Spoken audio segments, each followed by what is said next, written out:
여러분, 태국 여행 중 여러분이 가장 좋아하는 한인식당에서 끔찍한 폭행과 폭언을 당했다면 어떤 기분일까요?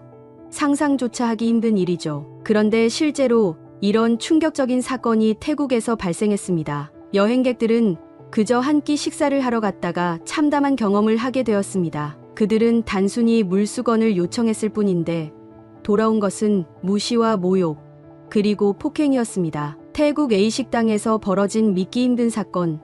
손님에게 상스러운 욕설과 따귀를 날린 식당 주인의 충격적인 행태. 자신들의 요구가 부당하다는 주인장의 황당한 주장. 그리고 반말에 대한 대가로 돌아온 폭행까지. 내가 뭘 잘못했는지 테이블로 가보자. 순식간에 폭언과 폭력이 난무하는 현장. 그 끝에서 손님을 향해 내뱉은 차마 입에 담기 힘든 욕설까지. XX년. 이 사건은 단순한 오해로 넘길 수 없는 심각한 폭행 사건입니다. 여행지에서 이런 끔찍한 일을 당한다면 여러분은 과연 어떻게 대처하셨겠습니까? 지금부터 태국에서 벌어진 이 충격적인 사건의 전말을 하나씩 파헤쳐 보겠습니다. 여러분, 태국 여행 중 한국인들이 겪는 황당하고도 충격적인 현실에 대해 들어보신 적 있으신가요? 그냥 여행지에서 벌어지는 사소한 해프닝으로 넘길 수 없는 일들이 매년 벌어지고 있습니다. 이 이야기는 단순한 우연이나 오해에서 비롯된 것이 아니라 한 국가가 관광 산업 속에서 만들어낸 구조적인 문제와 밀접하게 연관되어 있습니다. 그 결과 한국인 관광객들은 예상치 못한 부당한 대우를 받고 돌아오곤 합니다. 저는 리나라고 합니다. 태국 방콕에서 관광경찰로 일하고 있습니다. 제가 근무하는 곳은 방콕의 중심지인 카오산로드입니다. 수많은 외국인 관광객들이 이곳을 찾습니다. 태국을 대표하는 이 관광지는 항상 활기가 넘치며 태국의 문화를 가장 생생하게 느낄 수 있는 장소 중 하나죠. 거리에는 상인들이 가득하고 여기저기서 들려오는 음악 소리에 사람들은 저마다 여유로운 미소를 지으며 길거리를 가득 채웁니다. 제가 처음 경찰이 되었을 때 저는 많은 기대와 꿈을 품고 있었습니다. 관광 경찰로서 외국인들이 태국에서 안전하게 머물며 행복한 여행을 할 수 있도록 돕는 것이 저의 목표였죠. 특히 한국인 관광객들과의 만남은 저에게 큰 기쁨이었습니다. 그들은 늘 예의 바르고 규칙을 잘 지키며 태국 문화를 존중하려는 태도를 보였습니다. 그래서 한국인들을 볼 때마다 제 일이 얼마나 가치 있는지 다시금 깨닫곤 했습니다. 하지만 얼마 전 제가 믿고 있던 모든 것이 흔들리는 사건이 일어났습니다. 한국인 관광객들이 태국에서 겪는 부당한 대우가 더 이상 단순한 해프닝이 아니며 이 문제가 생각보다 훨씬 심각하다는 것을 깨닫게 해준 사건이었죠. 그 사건은 저를 충격에 빠뜨렸고 제가 그동안 알고 있었던 태국과 한국 사이의 관계에 대한 인식을 완전히 바꾸게 했습니다. 몇 주 전 무더운 태국의 오후였습니다. 평소와 다름없이 저는 카오산로드에서 순찰을 돌고 있었습니다. 태양이 내리쬐는 가운데 관광객들은 길거리 음식을 사 먹으며 태국 문화를 즐기고 있었고 상인들은 기념품을 팔거나 가게 앞에서 호객 행위를 하고 있었습니다. 저는 평소처럼 거리를 돌아다니며 관광객들이 안전하게 머물고 있는지 확인했습니다. 이곳은 제가 매일같이 순찰을 도는 지역이었기에 이미 익숙한 풍경이었죠. 그러나 그날 예상치 못한 무전이 울렸습니다. 카오산로드 근처 식당에서 소란이 발생했습니다. 즉시 출동 바랍니다. 종종 관광객들 간의 사소한 다툼이나 오해가 발생하기도 하지만 대부분은 금방 해결되는 문제였습니다. 그래서 저는 그저 평범한 일이라고 생각하며 현장으로 향했습니다. 식당에 도착하자마자 저는 심각한 상황을 목격했습니다. 식당 안에는 두 그룹의 관광객들이 서로를 향해 고성을 지르며 말다툼을 벌이고 있었습니다.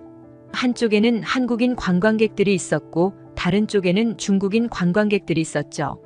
그들은 식당 안에서 거의 몸싸움 직전까지 가 있었고 주변의 다른 손님들도 매우 불편해하는 모습이었습니다. 식당 주인도 어찌할 바를 몰라 보였습니다. 사건의 발단은 사실 간단했습니다. 한국인 관광객들이 먼저 식당에 와서 음식을 주문했습니다. 태국의 관광지에서 흔히 벌어지는 일입니다. 관광객들이 몰려들기 때문에 음식이 나오는 시간이 지연되기도 하죠. 하지만 한국인들은 이해하고 조용히 기다리고 있었습니다. 그런데 잠시 후 중국인 단체 관광객들이 들어와서 자리를 잡았습니다. 그들은 자신의 인원을 강조하며 음식을 먼저 달라고 강하게 요구했습니다. 우리가 단체로 왔으니 먼저 음식을 주는 것이 당연하지 않느냐는 태도였죠. 식당 주인은 그들의 요구를 들어주기로 했습니다. 그들은 대규모 단체였고 그들의 요구를 거부하면 큰 불이익을 받을 것 같았기 때문이죠. 그래서 결국 한국인들이 먼저 주문했음에도 불구하고 중국인들의 음식이 먼저 나오기 시작했습니다. 이때 한국인 관광객들은 당황했습니다. 자신들이 먼저 왔고 음식을 기다린 시간이 있었는데도 불구하고 왜 중국인들이 먼저 음식을 받는지 이해할 수 없었겠죠. 그래서 한 한국인 관광객이 식당 주인에게 다가가 정중하게 말했습니다. 저희가 먼저 주문했는데 왜 중국인들이 먼저 음식을 받는 건가요? 한국인들은 최대한 침착하고 예의 바르게 말을 건넸습니다. 하지만 그 순간 중국인 단체 관광객 중 한 명이 갑자기 소리를 질렀습니다. 여기는 중국과 친한 태국이야. 너희 한국인들이 우리랑 똑같이 대접받으려고 해. 그의 목소리는 매우 크고 거칠었습니다. 그 말이 떨어지자마자 중국인 관광객들은 더 큰 소리로 한국인들을 비난하기 시작했습니다. 그들의 태도는 점점 더 위협적으로 변해갔고 한국인들은 당황스러워하며 그 상황을 지켜볼 수밖에 없었습니다. 저는 그 상황을 보고 즉시 개입하기로 결심했습니다. 동료 경찰들과 함께 상황을 진정시키려고 노력했지만 이미 분위기는 험악해져 있었습니다. 상황은 복잡해졌고 양측의 감정은 격해져 있었습니다. 저는 양측을 진정시키기 위해 노력했지만 이미 감정적으로 폭발 직전이었습니다. 그런데 그 순간 저의 상관이 나서더니 중국인들에게 고개를 숙이며 사과하기 시작했습니다. 불편을 끼쳐드려 죄송합니다. 저희가 바로 문제를 해결하겠습니다. 저는 그 모습을 보고 큰 충격을 받았습니다. 상식적으로 보아도 이번 사건에서 명백히 잘못한 쪽은 중국인 관광객들이었기 때문입니다. 하지만 상관은 중국인들의 요구를 그대로 받아들이고 있었습니다. 상관은 한국인들에게 다가가서는 차가운 목소리로 말했습니다. 여기서 소란을 피우면 안 됩니다. 소지품을 꺼내고 몸수색을 받아야 할 수도 있습니다. 한국인들은 너무나 황당해했습니다. 그들은 그저 자신의 권리를 주장했을 뿐인데 이제는 경찰에게까지 부당한 대우를 받는 상황에 놓이게 된 것이죠. 결국 한국인들은 더 이상의 문제를 피하기 위해 어쩔 수 없이 사과를 해야만 했습니다. 그들은 억울했지만 더 큰 갈등을 피하기 위해 중국인들에게 고개를 숙였습니다. 사건은 그렇게 마무리되었지만 저는 큰 혼란에 빠졌습니다. 저는 그날 사건이 끝난 후 상관에게 물었습니다. 왜 그런 행동을 하셨나요? 분명히 잘못한 쪽은 중국인들이었는데 왜 그들에게 사과하셨죠? 상관은 잠시 망설이다가 결국 이렇게 말했습니다. 우리는 중국인 관광객들과 문제가 생기면 안 돼. 그들은 태국에서 돈을 많이 쓰는 고객들이거든. 상부에서도 그들과의 마찰을 피하라고 지시가 내려왔어. 그 말을 듣고 저는 깊은 무력감을 느꼈습니다. 태국은 경제적으로 중국에 의존하고 있었고 그로 인해 한국인들이 부당한 대우를 받는 상황이 지속되고 있었던 것입니다. 그리고 그 속에서 저는 한국인들을 도울 수 없는 경찰로서의 한계를 느끼게 되었습니다. 그날 이후로 저는 이 사건을 계속 마음에 두고 있었습니다. 그리고 한 가지 확신이 들었습니다. 이번 사건은 단순한 해프닝으로 끝날 일이 아니라는 점입니다. 앞으로도 태국을 방문하는 많은 한국인들이 이런 부당한 대우를 받을 가능성이 높다는 것이죠. 그러나 한편으로 저는 여전히 태국과 한국이 좋은 관계를 회복할 수 있기를 희망하고 있습니다. 태국에는 저처럼 한국을 존경하고 사랑하는 사람들이 많습니다. 하지만 이런 부당한 대우가 계속된다면 한국인들은 더 이상 태국을 찾지 않을 것입니다. 이는 태국 경제에도 큰 타격을 줄 것이고 양국 관계에도 심각한 악영향을 미칠 것입니다. 저는 이 사건을 통해 태국의 시스템과 경제적 구조에 대해 다시금 고민하게 되었습니다.